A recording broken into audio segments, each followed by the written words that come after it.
हुकूमत ने 3 time gas देने का फैसला किया था। हुकूमती अहदेदारान ने गैस सिलेंडर इस्तेमाल करने का भी लोगों को मशवरा दे दिया है। गैस ना आने की वजह से लोगों में किन किन मुश्किलात का सामना करना पड़ रहा है। इधर दिहाड़ी लगती नहीं, हम कैसे इस्तेमाल करें सिलेंडर। जरा नहीं आती पुत्र गैस। आटा पूरा करिए कि गैस पूरा करिए कि हांडी पका के बच्चों को आइए। उर्दू पॉइंट की वीडियोस देखने के लिए हमारा चैनल सब्सक्राइब कीजिए और बेल के आइकन पर क्लिक कीजिए ताकि आप हमारी तमाम आने वाली वीडियो से बाखबर रह सकें। कितने रुपए किलो गैस है और कैसे इस्तेमाल कर रहे हैं या क्या रूटीन है, गैस आ रही है या नहीं, ज़रा बताएं मुझे। गैस इतना महंगा, गैस 3 टाइम हुकूमत कह रही थी आ रहा है तो वो भी नहीं आ रहा, तो हम खाना कैसे बनाऊं, बच्चे स्कूल कैसे जाओगे, तो फिर किधर जाएं हम।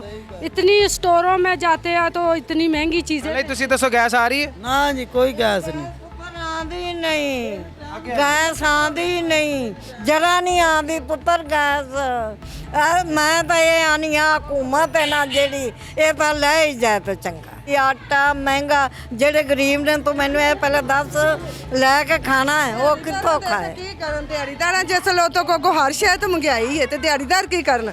आटा पूरा करिए कि गैस पूरा करिए कि हांडी पका के बच्चों को आइए, को कपड़ा टाकी जुत्ती लिया के दईए। ਜਦੋਂ ਖਾਣ ਦਾ ਟਾਈਮ ਹੁੰਦਾ ਨਾ, ਚੁੱਲ੍ਹੇ ਦਾ ਟਾਈਮ, ਖਾਣ ਪਕਾਉਣ ਦਾ ਖਤਮ, ਗੈਸ ਕੋਈ ਨਹੀਂ ਹੁੰਦੀ। ਇਹਨਾਂ ਚੀਜ਼ਾਂ ਤੋਂ ਤੁਹਾਨੂੰ ਨਹੀਂ ਲੱਗਦਾ ਲੜਾਈਆਂ ਵੀ ਪੈਦਾ ਹੁੰਦੀਆਂ? ਹੁੰਦੀਆਂ ਸਾਰਾ ਕੁਝ ਹੀ, ਬੰਦੇ ਲੜ ਕੇ ਚੱਲ ਜਾਂਦੇ, ਤੁਸੀਂ ਟਾਈਮ ਨਾਲ ਉੱਠਦੀਆਂ ਨਹੀਂ ਗੀਆਂ।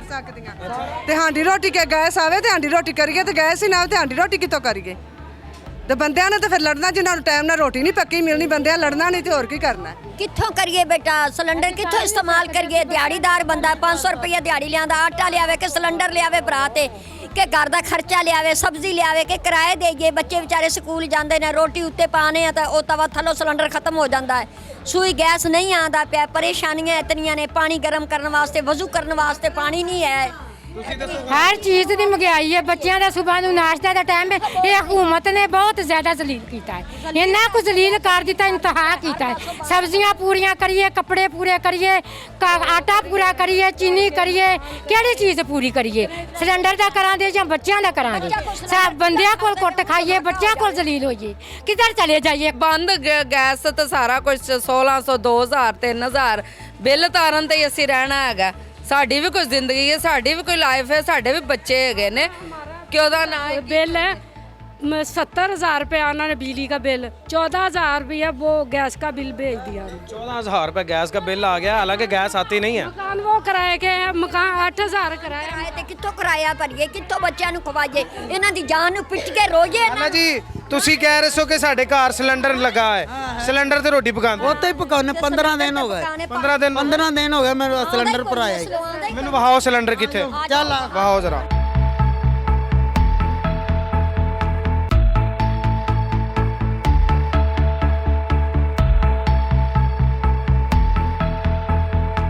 मेरे पुत्रा ना कोई अपना गैस ना लेना ना देना।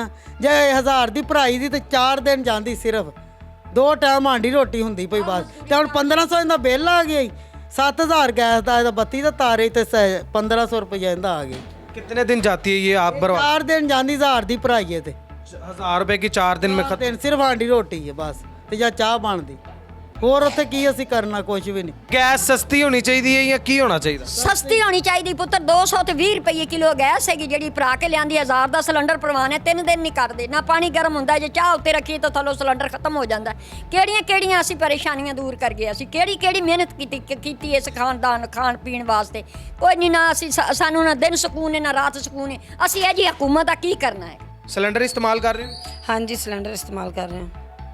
ਇਹਦੇ ਕੀ ਨੁਕਸਾਨ ਨੇ? ਇਹਦੇ ਬੜੇ ਨੁਕਸਾਨ ਨੇ। ਹੁਣ ਬੱਚੇ ਨੇ ਅੱਲਾ ਨਾ ਕਰੇ ਘਰ ਨਹੀਂ ਅਸੀਂ ਗਏ, ਵੇਲੇ ਗੈਸ ਫਟ ਜਾਏਗਾ ਤੇ ਨੁਕਸਾਨ ਹੋ ਜਾਓ ਕਿ ਧੀ ਪੁੱਤਰ ਨਾਲ, ਤੇ ਉਹਦਾ ਕੌਣ ਜ਼ਿੰਮੇਦਾਰ ਹੈ? ਹੁਕੂਮਤ ਬਾਅਦ ਵਿੱਚ ਚਲੋ ਜ਼ਿਆਦਾ ਕੋਈ 2-4 ਲੱਖ ਰੁਪਈਆ ਸਾਨੂੰ ਇਮਦਾਦ ਕਰਨ ਦੇਣ ਆ ਜਾਏਗੀ।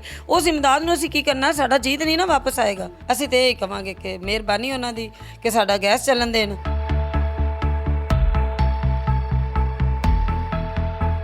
हुकूमत ने पहले कहा था जी कि 3 टाइम गैस आएगी, अब वो ये कह रहे हैं कि सिलेंडर वाली गैस इस्तेमाल करें। सिलेंडर दिहाड़ीदार आदमी है, सिलेंडर हमारे पास दिहाड़ी लगती नहीं है, सिलेंडर हम कैसे इस्तेमाल करें?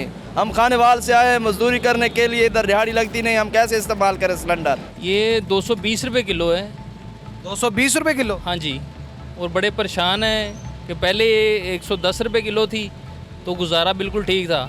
अभी जो सवारी उतारनी होती है वो गैस ही डलवा लेते हैं। अब घरों में भी हुकूमत कह रही है कि सिलेंडर ही इस्तेमाल करें, आप क्या कहते हैं? घरों में सिलेंडर कैसे इस्तेमाल करें? जो गैस घर पे है वो दूसरी होनी चाहिए, जो हुकूमत की तरफ से आ रही है गैस कैसे पूरी होगी? इसके नुकसान नहीं होंगे?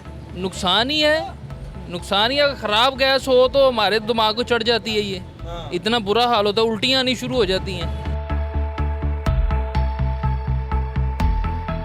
हुकूमत ने कहा है कि जी कि अब एलपीजी सिलेंडर इस्तेमाल करें, आप इसके बारे में क्या कहते हैं? एलपीजी गैस सिलेंडर इस्तेमाल करें, लेकिन घर में अच्छे सिलेंडर, अच्छा क्वालिटी वाला सिलेंडर रखे, और ताकि बच्चों के पास रखने से दूर रखे, बच्चे कुछ तीली माचिस वगैरह इससे दूर रखे, ताकि घर में कोई जानी नुकसान ना हो। 2 महीने पहले गैस का रेट क्या था और अब का रेट क्या है?